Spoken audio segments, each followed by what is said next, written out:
it's your girl Lex and I am back. First off, let me just make a quick disclosure. I know that in my video I said I will be uploading Tuesdays and Thursdays. Whoop! That was a little too much. That was speaking like in the prophetic right there. For now, it's going to be uploading one new video a week, Tuesday or Thursday. That was a little bit, that was a lot. But for those of you who commented and asked questions on where was your Tuesday video, this week it's a Thursday video. But I definitely want to bring you some content. I want to come out here once a week for now, until I get the hang of how this thing goes, you know, and how I can fit it into my schedule, when I can film and that kind of a thing. There's been some crazy good things happening behind the scenes, but I'll get into all of that a little bit later on in another video.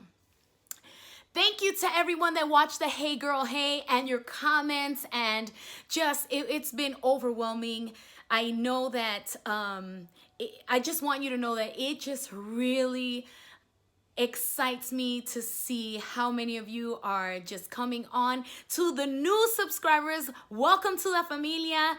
Thank you so much for just becoming a part of what this channel is developing into, evolving into. I am so grateful for everyone that watches.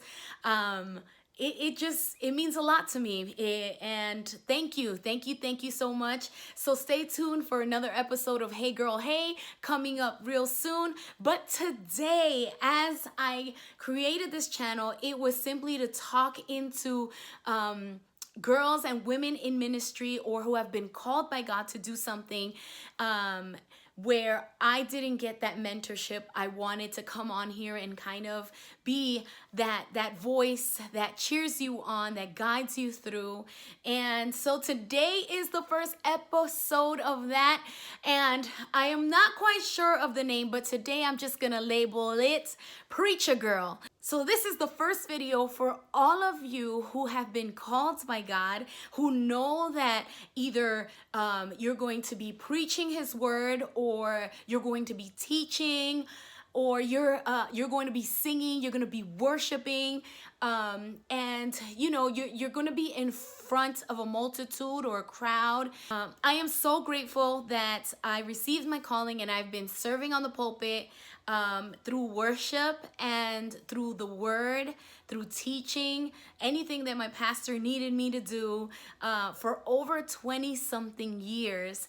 And I wish I had, like, you know, a few tips. Throughout the last 10 to 12 years, I've been mentoring girls, young ladies. I've been mentoring my ladies out there who God has called, and it was either their first time preaching, first time singing, first time doing that kind of ministry work, and they call me and they're like, what do we do? What should I do? What should I say?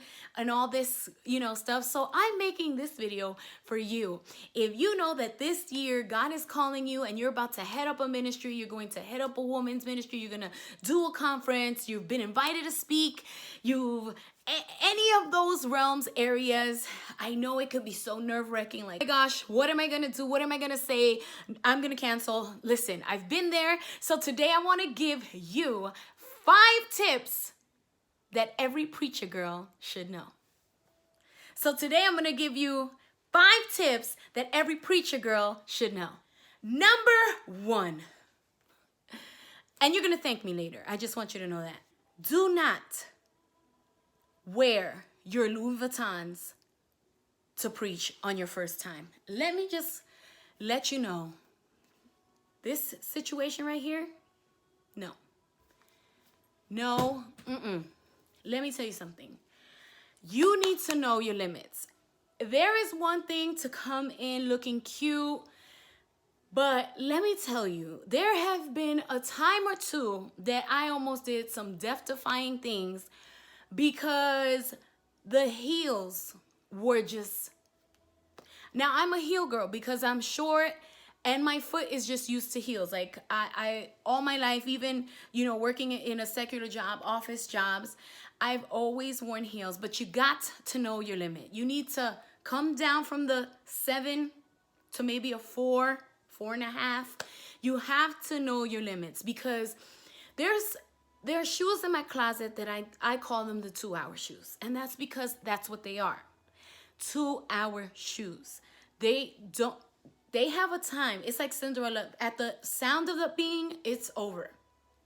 Everything is gonna, so make sure that on your first time to speak, your first time to minister, make sure that you have some comfortable shoes on. Now, I'm not telling you that you have to wear flats, okay? But I am telling you there's some nicer shoes out there that have a smaller heel. These are cute, you know? They're a smaller heel, and you can rock these. Like, I can run in these shoes. This is up and down the stairs if I need to. If I have to go and give somebody a word off the pulpit, this right here, it says, hi, I'm gonna be your friend all night long. You don't, unless you want to wear your big old heel and then like have slippers. No. There have been too many of us that made the mistake thinking that, I don't know what we were thinking, and wore the wrong shoe. We knew we shouldn't have. Like, the Holy Spirit was right here saying, don't do it. Leave those here. Those are for a different occasion. And we said, no, I'm going to suffer through it. Don't suffer. God didn't call you to suffer on your feet, okay? God did not call your feet to suffer. So, and, you know, and mainly I'm talking, of course, if you're at a formal service or more traditional service, even if you're doing like if you're doing a youth thing or just a more casual event, listen, this right here, this little block heel, yes, booty, what? Look at this. This is sexy right here. This says feminine, gorge. This right here, hello. This heel says keep it going. Oh, the Holy Spirit wants to keep this service going. I'm ready. I'm not going nowhere. Number one, make sure you have some comfortable shoes. Number two, okay, yes, I am gonna go there because I want to help my sisters out. Listen, I want to give you the tidbits that I didn't get. I want to be there to help. I want your first time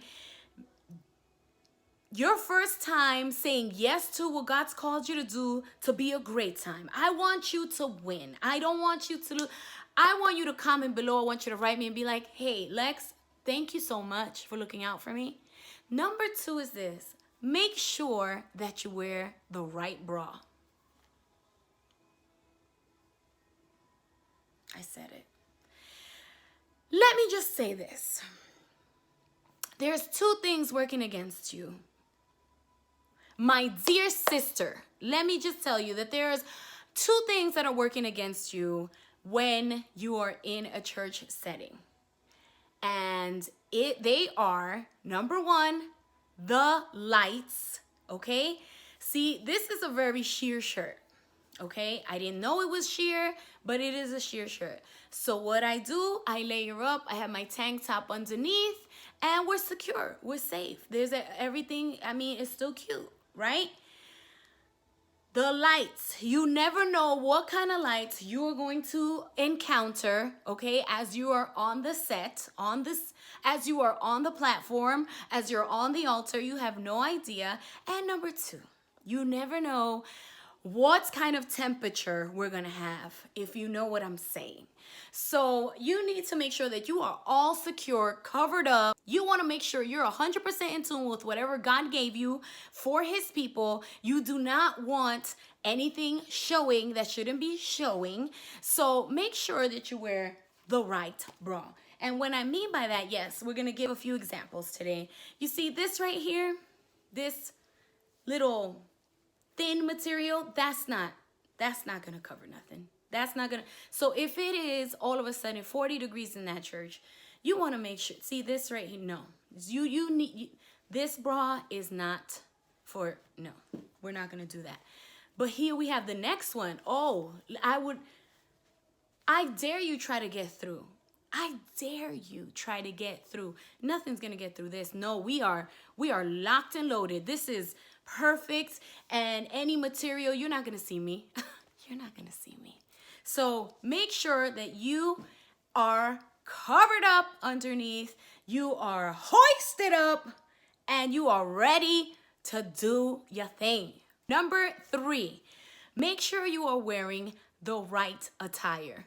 Making sure that if you are wearing a skirt or a dress, that it is right at the right level. So if you are doing any movements, it does not go up, it does not show too much. Also, I remember one time wearing layers and layers. I even wore like this cute little puffy vest. I was dehydrated. I could not drink that water fast enough. There was just too many layers going on, and the temperature was really hot in there. So make sure that you are wearing something that's comfortable, something that covers you up. The worst thing, and it's so annoying, is to have to, always, like, if you're wearing something that's a little V-cut, or you're wearing a tank top and a cami under, or a blazer under, it's annoying to be pulling things up. Like, that is super annoying. So do the test at home. Get in the mirror, start jumping up and down, acting like you're preaching or singing or worshiping. Make sure when you worship, like, your shirt's not coming up, and make sure when you're worshiping, your shirt's not coming up. And so do the test at home. Make sure it's comfortable, looks good, and that you don't have to worry about it. Number 4, now we are in the trend right now of these super mega lashes, okay? And let me tell you, it went as far as putting on our lashes and now going to get our lashes done. Another expense. Added on to the nails, the hair, the pedicure, now it's lashes. Yes. Make sure that if you are going to wear lashes, let me tell you what kind of preacher I am. I am the kind of preacher that looks cute in the beginning. Most of the time, I have my hair straight down my back, maybe to the side like this. But throughout the preaching, something happens to me, and I just go in, okay? And all throughout the bottom of my hair, it is getting really hot, and my hair is kinking up. See, y'all don't know about that, okay? But it is a serious situation. It's just kinking up back there because I am the kind of person, this girl right here gets hot, okay? Where I do sweat. Some of you sister preachers are not, the sweaty type. That's fine. Kudos to you. But no, this sister right here, I start right here. I get the sweat mustache. This is where it starts happening. And then it just, it just happens. So if you are going to wear lashes, make sure that you fasten them lashes on tight, because you do not want this mishap right here. You see, this mishap right here it's gonna take you off your game. If they're putting you up on monitors, you don't want people to see this devastation. So make sure, please, that you have those lashes real good, like secure, like the winds may blow. But your lashes are still right. They're still hanging on. They look good. And especially, some people want to take pictures with you afterwards. I tell people, take pictures with me before it's prettier.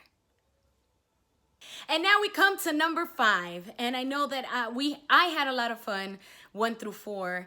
And even though they were fun, they were funny, they were actually true stories, okay? I want you to know that all of that is true. I am not in any way making light of your first time speaking, preaching, singing, doing whatever it is that God has called you to do. But from your sister, your friend point of view, I just wanted to help you out. But number 5 is the most important thing, and it's found in Jeremiah chapter 1, starting at verse 4, and it says this: "The Lord gave me this message. I knew you before I formed you in your mother's womb. Before you were born, I set you apart and appointed you as my prophet to the nations. O sovereign Lord," I said, "I can't speak for you. I'm too young. The Lord replied, "Don't say I'm too young, for you must go wherever I send you and say whatever I tell you. And don't be afraid of the people, for I will be with you and I will protect you. I, the Lord, have spoken." Then the Lord reached out and touched my mouth and said, "Look, I have put my words in your mouth." Let me tell you, one of the most important things about being called and speaking for the first time, singing for the first time, teaching, wherever it is God is calling you to serve for your first time, I want to tell you this. Number 5 is do what God has called you to do and just be yourself as you do it.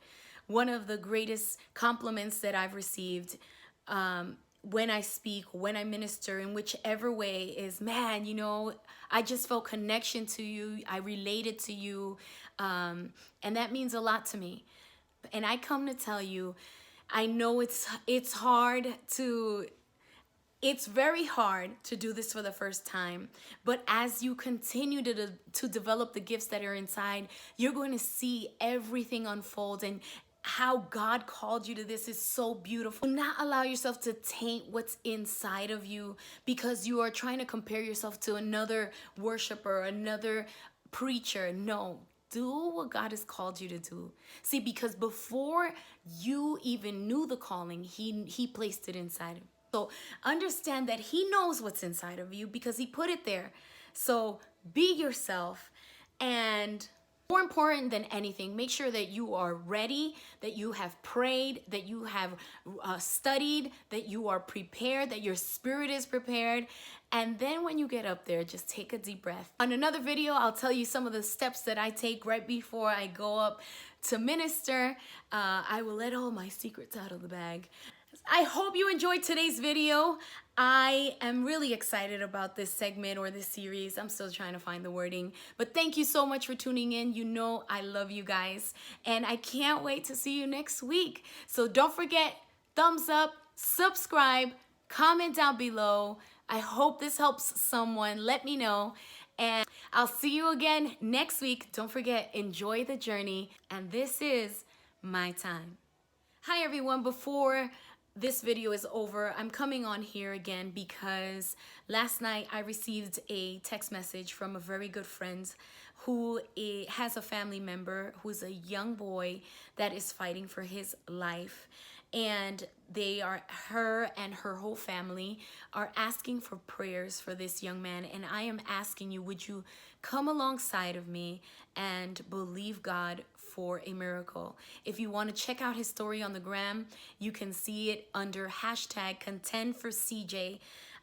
Tomorrow, which is Friday, I'm going to be praying and fasting for the family, for CJ, for a miracle. And I'm going to ask as many subscribers as possible to please join me as we get together and cry out to God, our God that listens. So that's it, guys. Thank you so much.